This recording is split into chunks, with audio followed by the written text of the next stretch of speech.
Hi viewers, welcome to Anand tech and vlogs. ఈరోజు మనం మెగ్మెంట్ universal board ఏ విధంగా సెర్చ్ చేసుకోవాలో ఈ వీడియోలో చూద్దాము. చూసారు కదా, రెండు బోర్డులు ఉన్నాయి కదా. ఇక్కడ ఇది పాత బోర్డు అనమాట. మెగ్మెంట్ ఫస్ట్ స్టార్టింగ్లో వచ్చిన బోర్డులు. ఇందులో చూసారు కదా, PSU అని కంపెనీ ఉంది కోడ్. ఆ కోడ్ ప్రకారం యూనివర్సల్లో అన్ని కోడ్స్ అనేవి ఇందులో ఉంటుంది. ఏమేమి బోర్డుకి ఏ కోడ్లు సెట్ అవుతాయి అన్నది. ఆ కోడ్ ప్రకారం ఈ బోర్డు ఫ్రంట్ సైడ్న ఈ విధంగా PCB అనేది ఫిక్స్ చేశారు. దీనికి ఆ కోడింగ్ ప్రకారం ఈ పిన్ లాకింగ్స్ని పైకి కిందకి సెట్ చేయాలన్నమాట.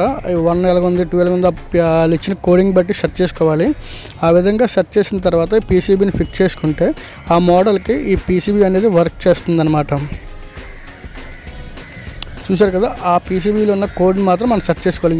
ఇందులో అన్ని మోడల్స్వి కోడ్స్ అనేవి ఉంటుంది. ఈ బోర్డు ఏ మోడల్కి సెట్ అవుతుంది అని. ఈ కోడ్ అనేది మన పాత బోర్డుకి ఉంటుంది. PUS 18KEE అని సంథింగ్ కోడ్ ఉంటుంది అన్నమాట.